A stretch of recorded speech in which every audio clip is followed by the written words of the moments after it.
बाजार के जाने माने दिग्गज और एम के इन्वेस्टमेंट मैनेजर से मनीष सोंथालिया साहब हमारे साथ कार्यक्रम में हो रहे हैं शामिल। हमारी विशेष पेशकश मार्केट दिवाली से दिवाली तक। मनीष जी, बहुत बहुत स्वागत है आपका, धन्यवाद। मेरे ख्याल से मोतीलाल से आप एम के में पहुंचे, उसके बाद तो हमारी मुलाकात पहली बार ही हो रही है सर। जी, पहली बार। सर बहुत बहुत बधाई आपको नए वेंचर के लिए, और इस दिवाली की आपको, आपकी एम के वेंचर्स की पूरी टीम को, आपके सभी निवेशकों को बहुत बहुत शुभकामनाएं सर। शुरुआत करते हैं मार्केट के व्यू के हिसाब से।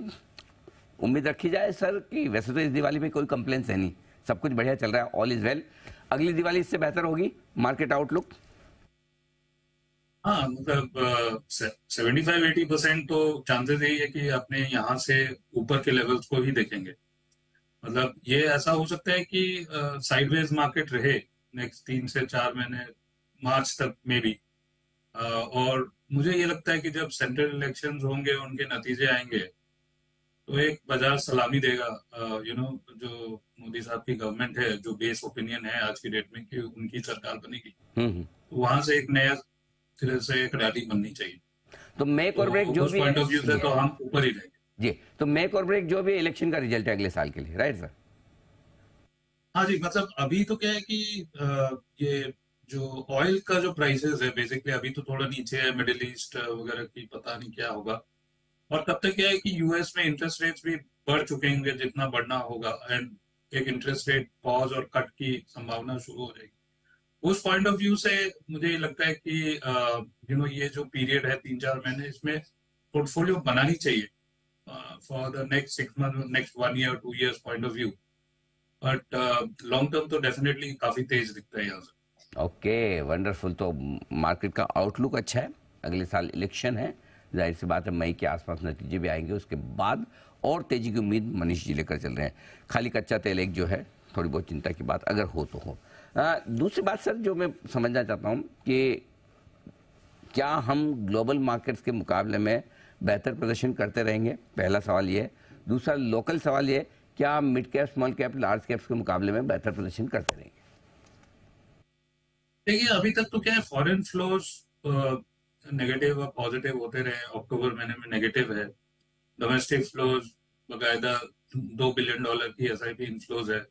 तो फ्लोज पॉइंट ऑफ व्यू से तो जब एफआई फ्लोज नेगेटिव से पॉजिटिव होंगे, तो हम तो मतलब डोमेस्टिक फ्लोज तो इन एनी केस पॉजिटिव रहेंगे। तो फ्लोज पॉइंट ऑफ व्यू से तो डायरेक्शन पॉजिटिव ही है।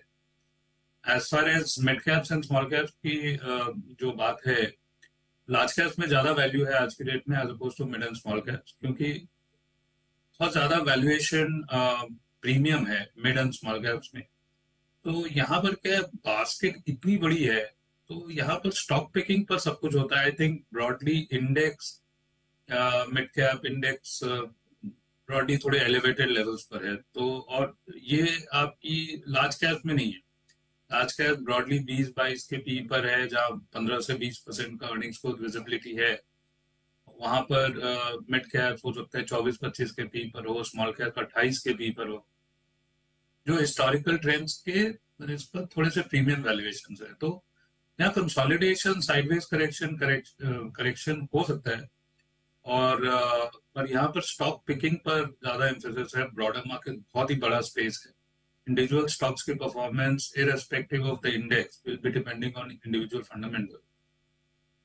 तो ऐसे ही देखना चाहिए मेरे हिसाब से। पर मीडियम टर्म में मिड एंड स्मॉल कैप्स में पैसे बनेंगे, बहुत बनेंगे। बिल्कुल ठीक बात है। तो ये अच्छी स्टॉक पिकिंग का मार्केट रहेगा अगली दिवाली तक। तो ऐसे में सर समझाएं जरा, निवेश कहाँ करना है, क्या कुछ खरीदना है? देखिए, एक तो हमारा ये मानना है कि जितने भी कंजम्पशन स्टॉक्स हैं, वहां पर जहां भी प्लेटफॉर्माइजेशन हो रहा है, वो एक नए ट्रेंड में। और अभी भी बहुत डिसबिलीफ है कि वैल्यूएशन डिस्कम्फर्ट है प्लेटफॉर्माइजेशन बिजनेसेस में। जैसे कि जोमेटो है, ये सब हमें बहुत अच्छा लगता है। रिटेलिंग में बहुत ज्यादा स्कोप है, साइज ऑफ द मार्केट बहुत ही बड़ा है, और यहाँ जिस भी कंपनी की यूनिट इकोनॉमिक सही है, वो बढ़ जाएंगे। तो एक ये थीम है, कंजम्पशन तो एवरग्रीन थीम है। उसमें मुझे लगता है कि प्लेटफॉर्माइजेशन जो बिजनेसेस हो गया, वहां पर ग्रोथ हाइपर होंगी। उसमें आपके अपने जो स्टॉक्स है वो आप पिक कर लें। दूसरा है आपका फाइनेंशियलाइजेशन ऑफ सेविंग्स। यहाँ भी जितने भी प्लेटफॉर्म बिजनेस, एक्सचेंजेस ले लीजिए, ब्रोकरेजेस ले लीजिए, रिपोजिटरीज ले लीजिए, ये भी बिजनेस है जहाँ प्लेटफॉर्माइज हो गए हैं, उसमें काफी तेजी है। बैंक्स वगैरह में, large cap banks, private banks में समझ में आता है। थर्ड है इंडिया मैन्युफैक्चरिंग। तो जो भी कंपनीज में PLI हो, China Plus One हो, यूरोप प्लस वन हो, यहाँ पर इंडिविजुअल स्टॉक में जहां भी वैल्यूएशन कंफर्ट है, जो ग्रोथ विजिबिलिटी है, जैसे नेक्स्ट 2-3 साल तक 18 से 24% तक की ग्रोथ दिखती है, यहाँ पर काफी स्कोप है। चौथा है आर्टिफिशियल इंटेलिजेंस। ये तो मुझे लगता है कि मतलब ये नेक्स्ट 1-2 साल की थीम नहीं है, नेक्स्ट 10 साल की थीम है। और बहुत ही यूनिक कंपनीज इंडिया में लिस्ट होंगी, एक दो तो है ऑलरेडी, जिसमें हाइपर ग्रोथ अपने को देखने को मिलेगी। एंड आपके पांचवा है, वो है पावर सेक्टर, एनर्जी ट्रांजिशन। वो रियल है।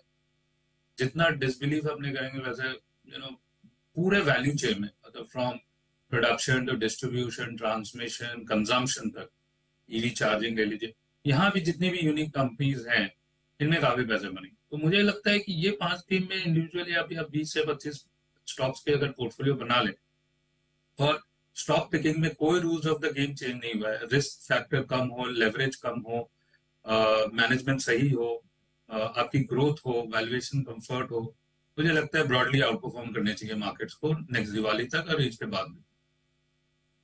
ओके, बहुत ही बढ़िया इंटरेस्टिंग आपने थीम्स बताई। एक तो वो प्लेटफॉर्म देने वाली कंपनियां, ई-कॉमर्स कंपनियां, जोमेटो टाइप की, वो इंटरेस्टिंग हो सकती है। फाइनेंशियलाइजेशन करने वाली कंपनियां, जिसमें ब्रोकरेजेस, डिपॉजिटरीज, एक्सचेंजेस, बड़े बैंक्स हो सकते हैं इन्वेस्टमेंट के लिहाज से। मैन्युफैक्चरिंग तो सदाबहार है ही। आर्टिफिशियल इंटेलिजेंस में सर आपने कहा 8-10 साल की थीम बन सकती है, लेकिन ज़्यादा मौके भी है नहीं शायद लिस्टेड कंपनियां, राइट सर? वही बात है अनिल जी की कंपनीज बहुत छोटी हैं, पर यूनिक कंपनीज हैं जो बहुत बड़ी कंपनीज बन जाएंगी। ठीक। आज ये मेन स्ट्रीम आर्टिफिशियल इंटेलिजेंस बनने के पहले ये सब companies outside the main stream companies रहेंगी।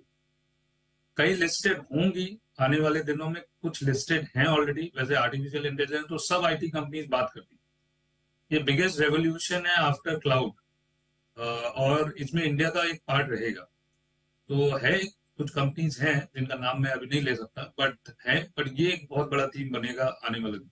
बिल्कुल ठीक बात है कि ये कंपनियां भी बड़ी हो सकती है, और पावर सेक्टर में भी एनर्जी ट्रांसमिशन वाली कंपनियों पर रखिएगा फोकस। ये है कुछ बेहतरीन थीम्स जो मनीष जी की तरफ से आपके लिए आती हुई। सर बहुत बहुत धन्यवाद समय देने के लिए, ये बेहतरीन थीम्स सेक्टर्स हमारे दर्शकों को बताने के लिए और बाजार का डायरेक्शन आगे देने के लिए। बहुत बहुत शुक्रिया सर। Thank you.